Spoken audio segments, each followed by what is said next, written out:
देखिए ये जो चैप्टर मैंने पहला लिया है, वैसे तो ये बड़ा इंटरेस्टिंग चैप्टर है, लेकिन आपके लेवल पे मैं कह सकता हूं अगर मैं फंक्शन शुरू करता या कैलकुलस शुरू करता तो उसमें पहले फंक्शन ही कम से कम मुझे तुमको 200 पेजेस का फंक्शन पढ़ाना है।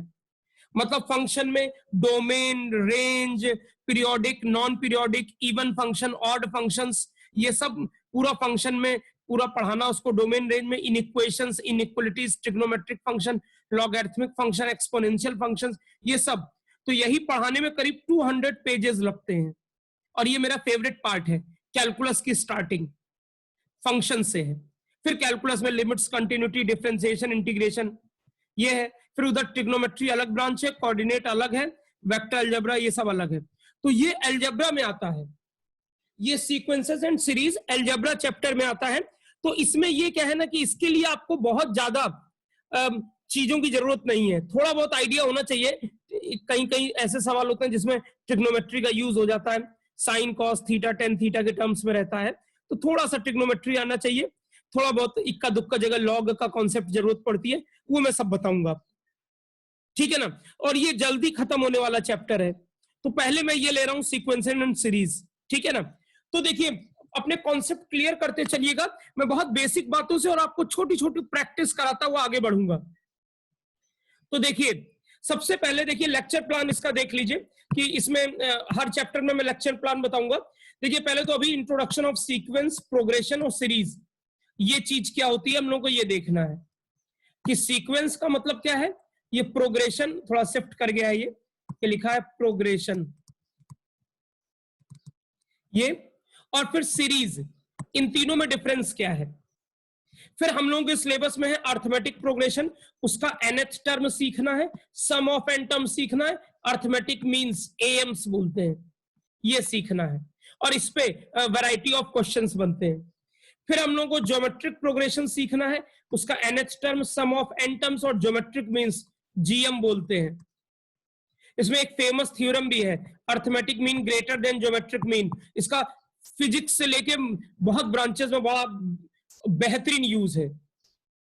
इसके बाद फिर देखिए हार्मोनिक प्रोग्रेशन, उसमें nth टर्म और हार्मोनिक मींस एचएम, ये जो arithmetic mean, geometric mean, harmonic mean, ये बड़ा इंपॉर्टेंट है, ये तीनों का रिलेशन भी है।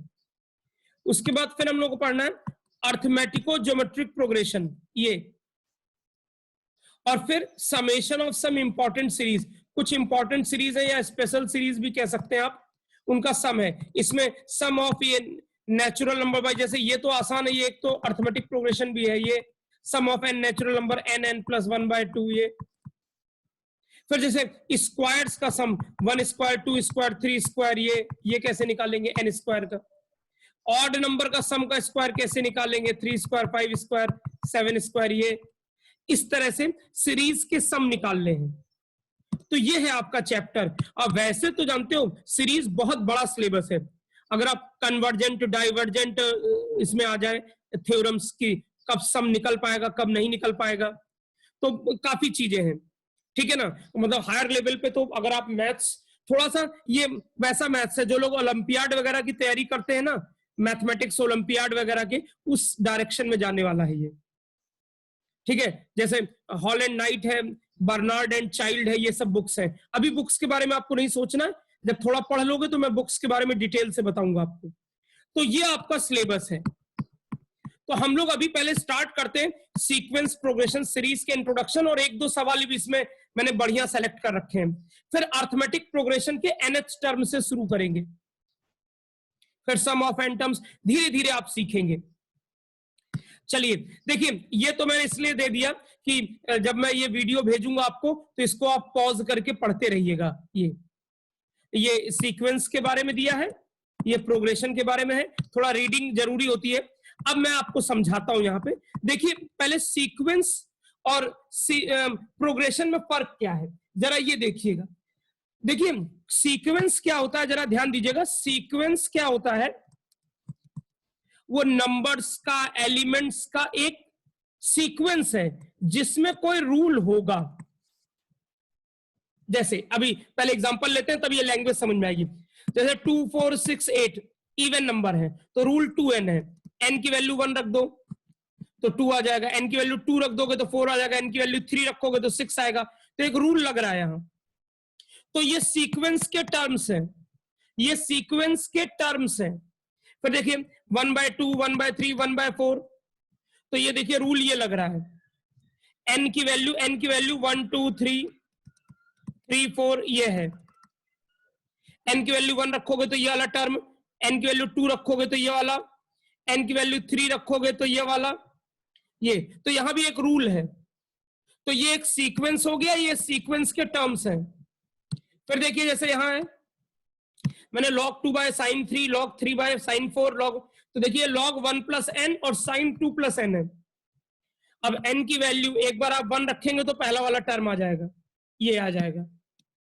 जब 2 रखेंगे तो ये वाला आ जाएगा, जब 3 रखेंगे तो ये आ जाएगा। मतलब ये सीक्वेंस है, ये सीक्वेंस है।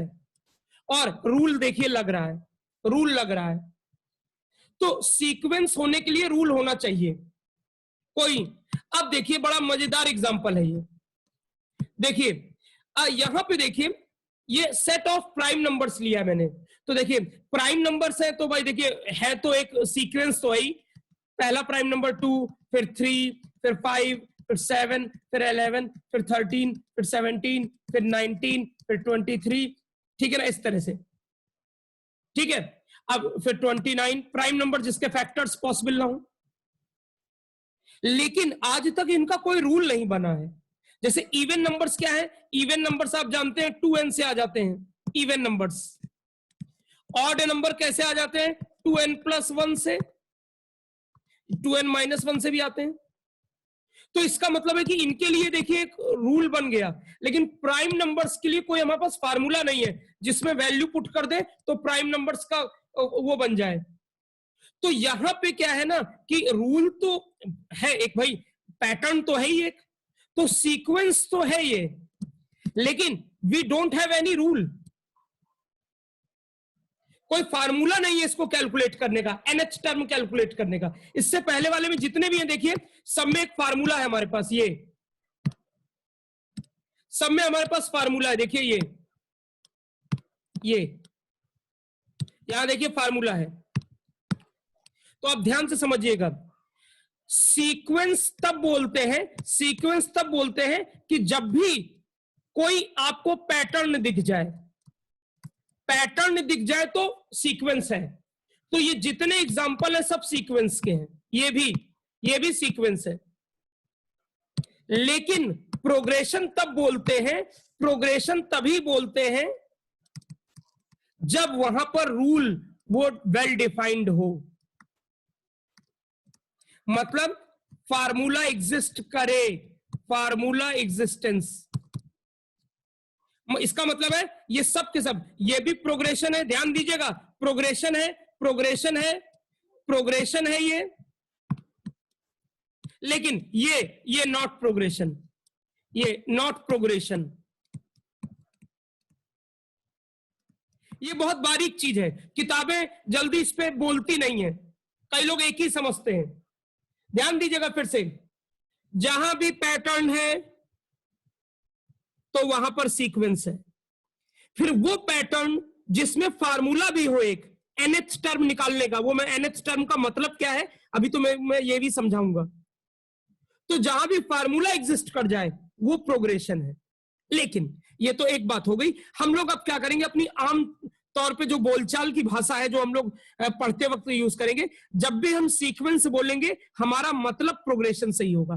प्रोग्रेशन थोड़ा बड़ा है, थोड़ा टाइम लगता है। हम जब भी प्रोग्रेशन सीक्वेंस बोलेंगे तो हमारा मतलब प्रोग्रेशन से ही है, क्योंकि हम लोगों को वही सीक्वेंस पढ़ना है जिसमें रूल लगे। रूल में इसीलिए उसका नाम अर्थमेटिक प्रोग्रेशन है, ज्योमेट्रिक प्रोग्रेशन है, हार्मोनिक प्रोग्रेशन है। उसमें रूल ही तो हम लोगों को पढ़ना है कि किस रूल से वो टर्म आगे बढ़ रहे हैं। आप समझ रहे हैं मेरी बात? तो ये मैं कहना चाहता हूं। तो पहले मैंने एक चीज क्लियर की आपको, पहले मैंने एक चीज आपको क्लियर की कि what is difference between sequence and progression. ठीक, अच्छा, अब पहले तो देखिए ये सब थ्योरी की चीजें हैं, पता होना चाहिए। इनको मैं नोट करने के लिए नहीं कहूंगा, स्क्रीनशॉट लेने के लिए कहूंगा। जब एग्जांपल या इंपॉर्टेंट डेरिवेशन आएगा मैं नोट करने के लिए बोलूंगा आपसे। तो फटाक से इसको क्या करिए, स्क्रीनशॉट लीजिए, स्क्रीनशॉट लीजिए।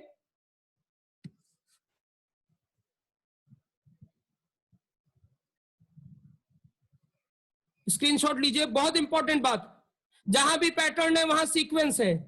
अगर रूल होगा, अगर रूल होगा तभी प्रोग्रेशन होगा, अगर रूल होगा तभी प्रोग्रेशन होगा। बोलचाल की लैंग्वेज में जब हम सीक्वेंस बोलते हैं तो हमारा मतलब प्रोग्रेशन से होता है, रूल होना चाहिए।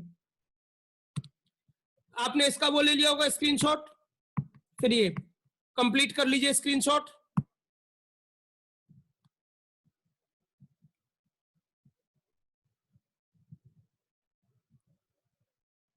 ठीक, और यही मैंने पढ़ने के लिए इस पैराग्राफ में यही सब लिखा हुआ है, ठीक है। तो ये मैंने आपको पढ़ने के लिए दे दिया। चलिए एक बात क्लियर हुई, ठीक है। अब आते हैं, तो अब देखिए हम लोग इसको किस तरह से बोलेंगे। अब मैंने जैसा कि मैंने आपसे कहा कि देखिए हम लोग के लिए अब सीक्वेंस और प्रोग्रेशन एक ही चीज है, मतलब हमारा मतलब प्रोग्रेशन से ही है। तो आप कह सकते हैं कि is the function whose domain is the set of natural number. कोई भी फंक्शन उसमें आप नेचुरल नंबर रख देंगे, कोई भी फंक्शन उसमें एक एक करके नेचुरल नंबर रखेंगे। आप नेचुरल नंबर आप जानते हैं 1 2 3 4, होल नंबर नहीं, नेचुरल नंबर। कुछ जगह होल नंबर भी आता है जीरो लेते हुए 6 डैश डैश डैश। तो स्टार्टिंग यहां से जहां डोमेन जो है नेचुरल नंबर हो। डोमेन का मतलब अभी तो आप नहीं जानते ज्यादा, डोमेन बड़ा डिटेल में पढ़ाता हूं डोमेन कैसे निकाला जाता है। यहां डोमेन से मतलब इनपुट है, इनपुट, और रेंज से मतलब आउटपुट, ठीक है। तो अब देखिए जैसे पहला एग्जांपल देखिए, जैसे हमने फंक्शन ये ले लिया x अपॉन एक्स प्लस 1, तो एक बार हमने x की जगह 1 रखा तो 1 अपॉन 1 प्लस 1 1/2 आ गया। एक जगह हमने x की जगह 2 रखा तो 2/3 आ गया। एक बार हमने x की जगह 3, नेचुरल नंबर रख रहे हैं, 3/4 आ गया। तो देखिए ये जो ये आ गए ये सीक्वेंस है, मतलब हमारा मतलब मैं प्रोग्रेशन कहूंगा, ये प्रोग्रेशन है। हाँ उसमें रूल ये लग रहा है, उसके डोमेन में आपने नेचुरल नंबर रखे हैं। रखने को देखिए, रखने को आप 0.1 0.2 x की जगह आप 0.1 0.2 0.3 भी रख सकते हैं, लेकिन जब आप प्रोग्रेशन पढ़ेंगे तो ये माना है आप नेचुरल नंबर रखेंगे, आगे चल के होल नंबर भी रख लेंगे, जीरो भी रखेंगे, लेकिन 0.1 0.2 1/2 1/3 1/4 ये सब नहीं लिखना है, ठीक है। तुम कहोगे वो कब लिखना है, अरे जब फंक्शन पढ़ोगे तो जो जो एक्स लिख सकते हो रियल एक्स लिखोगे, वही डोमेन कहलाता है, वही डोमेन कहलाता है। कॉन्सेप्ट क्लैरिटी रखिए। लोग मैथ्स में सिर्फ सवाल लगाना सिखाते हैं, सवाल लगाओ बस, अच्छा सवाल आपसे रुक जाएगा अगर आपके कॉन्सेप्ट नहीं है तो कॉन्सेप्ट बनाइए, और मैं सवाल तो खूब बढ़िया बढ़िया कराऊंगा। अब देखिए, अब ये तो मैंने एक एग्जांपल दिया, अब यहां से देखिए, एक मिनट पहले इसका स्क्रीनशॉट ले लीजिए क्योंकि मैं जो फिर आगे आपको लिखना है, इसका जल्दी से स्क्रीनशॉट ले लीजिए, आगे से आपको लिखना है क्योंकि वो इंपॉर्टेंट चीज है।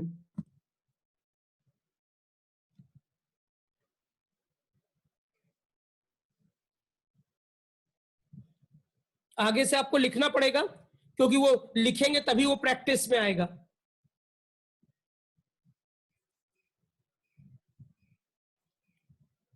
ठीक है, तो स्क्रीनशॉट आपने ले लिया होगा, वीडियो लेक्चर भी मिलेंगे, जब चाहेंगे आप रिवाइज कर सकते हैं, लेकिन स्क्रीनशॉट रखिएगा अपने पास। फिर बाद जब स्क्रीनशॉट लेते हैं तो उसको कॉपी पे हमेशा नोट करिएगा, कॉपी पे हमेशा नोट करिएगा। अब देखिए नॉर्मली एक लैंग्वेज हम लोग यूज करते हैं, ये जनरल जो सीक्वेंस होता है उसमें रूल तो होगा, ये तो आपको पता ही है क्या, सीक्वेंस से मेरा मतलब प्रोग्रेशन से। तो जब भी सीक्वेंस प्रोग्रेशन होगा तो वहां रूल तो होगा ही, रूल वेल डिफाइंड होगा, उसमें नेचुरल नंबर रखेंगे आप n की जगह x की जगह वॉटएवर। एक वो है कि पहले टर्म को, फर्स्ट टर्म को लिखते हैं t1, सेकेंड टर्म को लिखते हैं t2, थर्ड टर्म को लिखते हैं t3, फिर t4 t5, ये nth टर्म हो गया। कई बार ऐसे भी लिख देते हैं, first term a1, second term a2 a3 a4 dash dash dash an। कई बार u1 लिख देते हैं, कई बार क्या लिखते हैं u1 u2 u3 u4 dash dash dash un। आप अलग अलग राइटर्स, अलग अलग अच्छे ऑथर्स को देखोगे तो टर्म लिखने के लिए टी भी यूज किया जाता है, ए भी यूज किया जाता है, यू भी। हम लोग ज्यादातर ये यूज करेंगे। मैं यू जो है ना, इंडियन ऑथर्स कम यूज करते हैं। अब देखिए, मैंने आपको सीक्वेंस बता दिया। सीक्वेंस की टर्म को कैसे लिखना है, T1 T2 T3 T4, A1 A2 A3 A4 nth term. ठीक, ओके। अगर सीक्वेंस मतलब प्रोग्रेशन, प्रोग्रेशन अलग चीज, सीक्वेंस अलग चीज, लेकिन जब हम सीक्वेंस बोलेंगे तो हमारा मतलब प्रोग्रेशन से है। प्रोग्रेशन वो सीक्वेंस है जहां पे रूल हो, फार्मूला एग्जिस्ट करे। सुनिएगा, सीक्वेंस के टर्म्स के बीच में अगर आपने प्लस साइन या माइनस साइन लगा दिया तो उसी को सीरीज बोलते हैं। फिर से सुनेंगे, सीक्वेंस के जो टर्म्स हैं उनके बीच में अगर आपने, देखिए T1 T2 T3 के बीच में प्लस माइनस या प्लस माइनस, मतलब दोनों में से कोई एक, प्लस माइनस मतलब कोई एक लगाया आपने। जब भी सीक्वेंस के टर्म्स के बीच में आप प्लस साइन या माइनस साइन लगाते हैं या अल्टरनेट पे लगाते हैं प्लस माइनस साइन, तो ऐसी सिचुएशन में उसको हम लोग सीरीज बोलते हैं। तो देखो, तीनों चीजें क्लियर हो गई, सीक्वेंस क्या है, प्रोग्रेशन क्या है और सीरीज क्या है। ओके, चलिए तो शुरुआत करते हैं। इसको जल्दी से नोट करेंगे, इसको कॉपी में नोट करेंगे, हेडिंग डालेंगे सीक्वेंसेस एंड सीरीज, हेडिंग डालेंगे सीक्वेंसेस एंड सीरीज, इसको नोट करेंगे।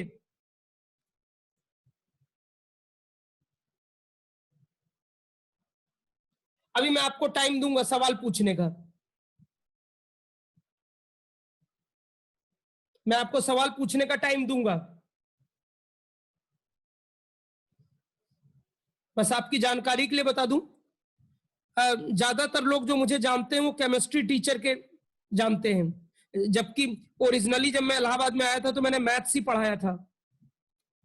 स्टार्टिंग के सालों में भाई पहले तो एकदम प्योर मैथ्स पढ़ाया, फिर केमिस्ट्री मैथ्स पढ़ाता रहा 12 साल तक, फिर केमिस्ट्री का लोड बढ़ा तो फिर मैथ्स पढ़ाना बंद कर दिया, एक ही बैच लेता रहा।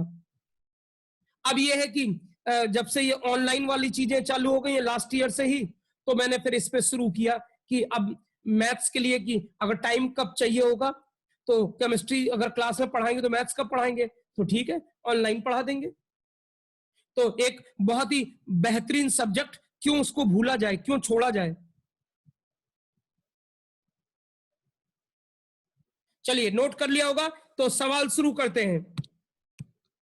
पहला सवाल फटाफट, give first 3 terms of the sequence if nth term is this. पहले 3 टर्म देना है इस सीक्वेंस के।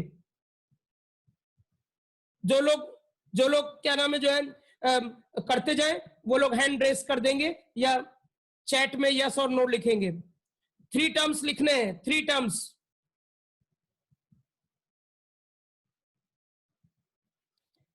सीक्वेंस के पहले 3 टर्म्स।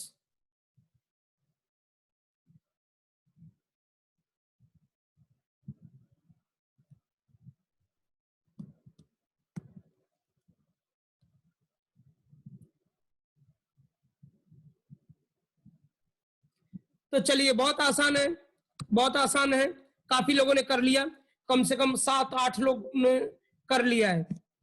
तो देखिए भाई कैसे लिखेंगे, जब फर्स्ट टर्म लिखना होगा, मैं कलर चेंज कर देता हूं। जब फर्स्ट टर्म लिखना होगा तो n की जगह 1 रखो, तो 1 + 1 स्क्वायर, ये तो कितना हो जाएगा 1/2। ठीक है, फिर सेकंड टर्म लिखना है तो क्या हो जाएगा 1/1 + 2 का स्क्वायर। आसान चीज, किसी बच्चे को मुश्किल ना हो। थर्ड टर्म लिखना होगा तो 1/1 + 3 का स्क्वायर। चलिए हो गया, ये तो कर लिया सब बच्चों ने, ठीक है ना, कोई टेंशन नहीं है। तो देखिए यहां पर क्या होता है कि ये एक ऐसी की पॉइंट मैंने लगा दिया कि U2 सेकंड टर्म के लिए, U1 फर्स्ट टर्म के लिए, इस तरह से, और nth टर्म को UN, U से भी डिनोट करते हैं, ये बाहर के राइटर्स ज्यादा ऐसा करते हैं। तो देखिए ये सवाल मैंने आपके लिए रखा है, इसमें मुझे ये वाला सवाल करके दिखाइए। अगर आप देखिए, ये होमवर्क है बच्चों वाला, चिटपुटिया चीज, ये चिटपुटिया चीज।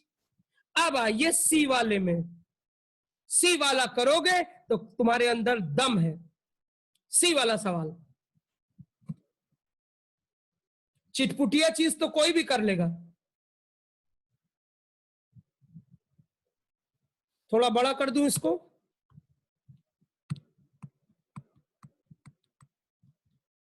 Write down the first 8 terms of the sequence, ठीक है, बाय UN। ये इस तरह से डिफाइंड है, मैं इसको बोल नहीं रहा हूं, थोड़ा प्रोनाउंस करने में मुझे मुश्किल आती है इसको, ठीक है। ये करना आपको, फर्स्ट 8 मत करो, तुम फर्स्ट 4 कर डालो, फर्स्ट फोर। जो लोग फर्स्ट 4 निकाल ले, कॉमा कॉमा करके चैट में लिखें,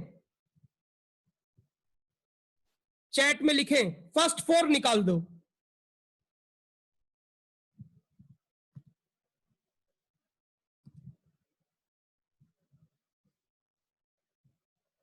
फर्स्ट 4। ये मोहम्मद अमीन का तो गलत है भैया, गैलेक्सी J7 गलत है, नहीं कॉमा ना लगाओ चलेगा, लेकिन गलत निकाले, गैलेक्सी J7 भी गलत निकाले हैं। 2 लोगों ने आंसर दिया, गलत निकाला, कैसा मजा आया। शोभा पांडे गलत है।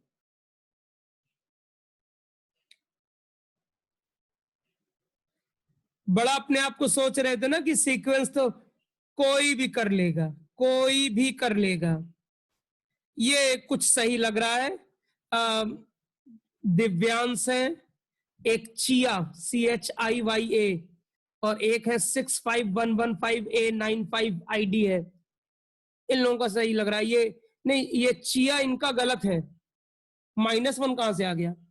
अच्छा देखो, गलती, पहली गलती तो देखो ना, अरे फर्स्ट टर्म तो दिया है भैया, ये सेकंड टर्म भी दिया है। चलो अब देखो कहां गलती की है, जरा देखते हैं। ये है पूरा, देखिए जरा, थोड़ा छोटा कर दूं। देखिए ये कहा जा रहा है, जरा ध्यान दीजिएगा सब लोग, ये फर्स्ट टर्म है, ये सेकंड टर्म है, ध्यान दीजिएगा, बड़ा अच्छा एग्जांपल है ये। मैंने कहा ना आपको टेक्निकली साउंड सवाल कराऊंगा, जिसमें थोड़ा बड़ी, पहले एकदम चिटपुटिया, फिर उसमें बढ़िया, फिर बहुत बढ़िया सवाल कराऊंगा, ठीक है ना। और ज्यादातर मैं 4-5 इजी कराता हूं, उसके बाद मैं हमेशा परेशान करने वाले सवाल ही कराता हूं। अभी तो आज पहला लेक्चर है। चलिए तो यहां पे देखिए, यहां पे देखिए, ये फर्स्ट टर्म ये है, सेकंड टर्म ये है। तो रूल ये है कि UN n-1 n-2 nth term, देखिए जैसे ये nth टर्म है, सपोज ये nth है, तो इसके पहले की टर्म होगी n-1, इसके एक और पहले की टर्म होगी ये, तो इन दोनों का सम ये है। यही तो कह रहा है कि nth टर्म जो है, एक पहले और एक और पहले, उनका सम है। एक पहले और एक और पहले, उसका सम है। अभी हम बात करेंगे, ठीक है ना। तो यहां पर देखिए, यहां पे देखिए U1 ये 1 है, ये 2 है, तो U3 हो जाएगा। फार्मूले में रखिए, देखिए यहां पे साइड में लिख देता हूं, UN-1 और UN-2। तो जब आपने 3 रखा तो 3-1, मैंने पूरा लिखा है 3-2, तो ये कितना हो गया U2, ये हो गया U1। U2 कितना है 2 दिया हुआ है, U2 2 दिया हुआ है ये, और U1 कितना दिया है 1, तो ये आ गया 3। अब U4 देखिए कैसे निकालेंगे, U4 तो ये 4 हो जाएगा, एक कम करो, मैंने कहा ना एक पहले एक और पहले, nth टर्म के पहले एक पहले एक और पहले, उनका सम है, तो 4 हो जाएगा 3 और 2 का। 4 के पहले 3 और 3 के पहले 2, चाहे फार्मूले में रख दो। तो U3 आपने निकाला है 3 ये, और U2 ये है 2, तो 5 हो गया, ठीक है ना। फिर U5 देखिए, एक और निकाल देता हूं ये, तो ये 4 और उससे एक और पहले 3, तो 4 वाला आपने ये निकाला है 5, और 3 वाला आपने ये निकाला है ये, तो 8। तो क्या क्या टर्म आ रही है, 1, 3, 5, 8। देखें कितने लोगों ने ये किया है। 1, 1, 3, 5, 8 किसी का नहीं है। PR का थोड़ा सा सही है, 2 कहां से आ गया बीच में, समझे। तो अब आप देखिए आपसे किस तरह से गलती हुई है। बाकी कोई बहुत डिफिकल्ट सवाल नहीं है, बस समझने की मुश्किल थी। जल्दी से नोट करेंगे, जल्दी से नोट करेंगे।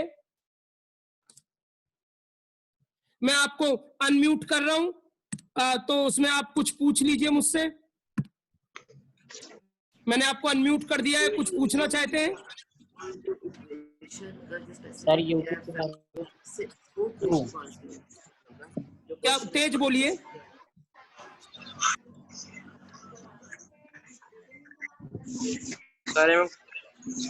हाँ बोलिए।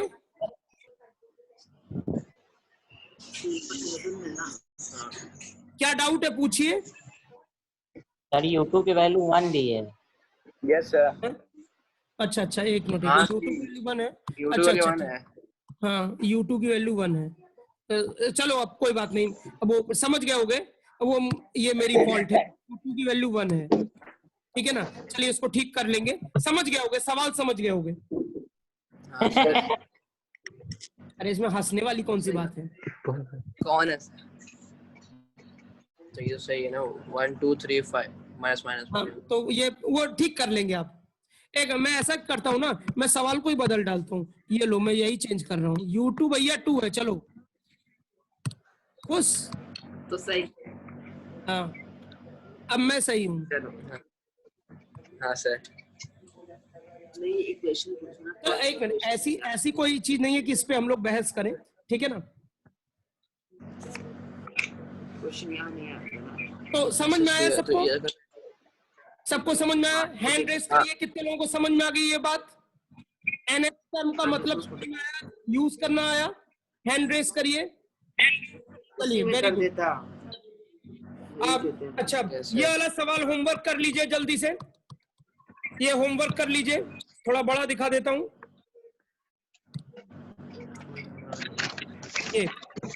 ये तो बच्चों वाला सवाल है। ये तो बच्चों वाला है, ये भी बच्चों वाला है। ये वाला कर लीजिए।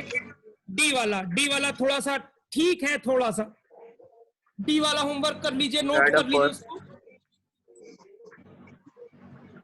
अरे तू बस वो लिखना, UN UN बोलो, AN बोलो, TN बोलो, एक ही बात है।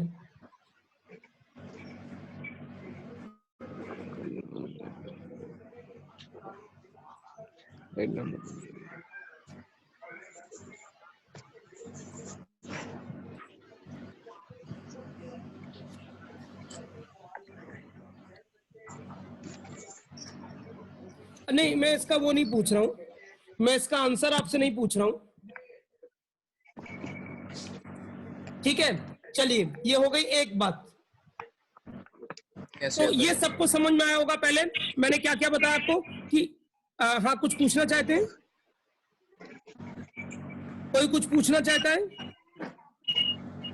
चलिए ठीक है। तो ये मैंने आपको बताया, सीक्वेंस क्या है, प्रोग्रेशन क्या है, सीरीज क्या है, और एनएच टर्म का मतलब क्या है, ठीक।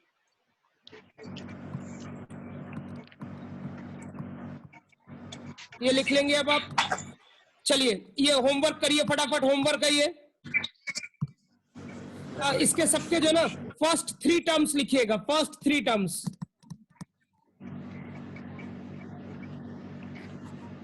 First 3 terms. जीरो है। हाँ, 0 से स्टार्ट करना है। ये एक मिनट ध्यान देंगे, n 0 से स्टार्ट करना है इसमें। Whole numbers. ठीक है, 3 टर्म्स लिखने हैं। चलिए एक बहुत अच्छा सवाल दे रहा हूं, बहुत अच्छा सवाल दे रहा हूं, ठीक है। वो मैंने ऊपर छुपा के रखा हुआ है, ये जरा ये देखिए। चलिए, पाई की वैल्यू आपको बता दी मैंने, पाई की वैल्यू बता दी है। ये है तरीका, देखिए सवाल कैसे लिखा जा रहा है, ये समझिए। बी डिनोट किया है, एनएच टर्म को बी डिनोट किया है। कैसे उतार है, उतारना नहीं जानता। तो बोल दो कि आवाज नहीं है, अनम्यूट।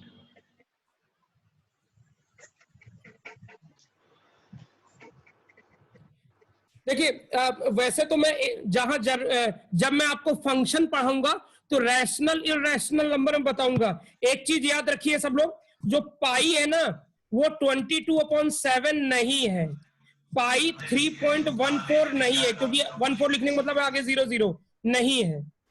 पाई की और बेटर वैल्यू देता है ये 355/113, ये correct up to 6 places of decimal, ये से यहां तक 336, ये ज्यादा ये भी है नहीं, पाई की इनमें से कोई वो नहीं है, पाई इनमें से किसी की इक्वल नहीं है, लेकिन ये वैल्यू जो देता है वो डेसिमल के 2-3 प्लेसेस तक सही दे देता है। ये 2 प्लेसेस तक दे ही रहा है 1/4 तक, ये 6 प्लेसेस तक सही देता है 355/113, लेकिन इनमें से कोई भी, ध्यान से सुनिएगा, कोई भी पाई नहीं है। पाई तो सरकमफ्रेंस अपॉन डायमीटर का रेशियो है, लेकिन पाई जो है ना वो non terminating non recurring decimal है, और ये ना कभी रिपीट होगा ना सीक्वेंस आएगा, जैसे √2, √5, √3 ये सब नंबर होते हैं, वैसे पाई नंबर है। और जो भी मतलब ये इर्रेशनल नंबर है, इर्रेशनल, मैं शॉर्ट में जल्दी बोल रहा हूं, फंक्शन में इसके बारे में डिटेल में बात करूंगा। तो पाई इर्रेशनल नंबर है, और ये सब रैशनल नंबर है, जो भी p/q फॉर्म में लिखे जाते हैं ये सब रैशनल नंबर्स है, और पाई इर्रेशनल नंबर है, तो कैसे इक्वल हो जाएगा? ये पाई की वैल्यूज देते हैं कुछ प्लेसेस तक, लेकिन ये पाई नहीं है, याद रखिएगा। तो खैर आप कैलकुलेटर में देखेंगे तो पाई की ये वैल्यू आपको मिलेगी ये, और बाकी सबकी वैल्यू निकालेंगे तो पूरी मैच नहीं करेगी। खैर वो तो एक बात हो गई, पाई के बारे में बात आई तो मैंने बोल दिया। यहां कह रहे हैं कि nth टर्म है ना, nth डिजिट है, तो बस यहां से लेंगे 3rd 3 1 4 कॉमा करके लिखते जाएंगे 1 4 1 5 9 2, ये है आंसर इसका, ये है इसका आंसर। मतलब अगर वैसे ही आता तो ये गड़बड़ हो सकती थी आपसे। इस मीटिंग का टाइम ऑफ हो रहा है, अपने आप कट जाएगा, तो फिर अगली मीटिंग ज्वाइन करिएगा तो उसमें आगे बात बढ़ाएंगे, अपने आप कट सकता है। तो 3 1 4 1 5 9 2, तो बस लाइन से एक एक करके ले लिया, क्योंकि उन्होंने बोला है कि कैसे डिफाइंड है, कैसे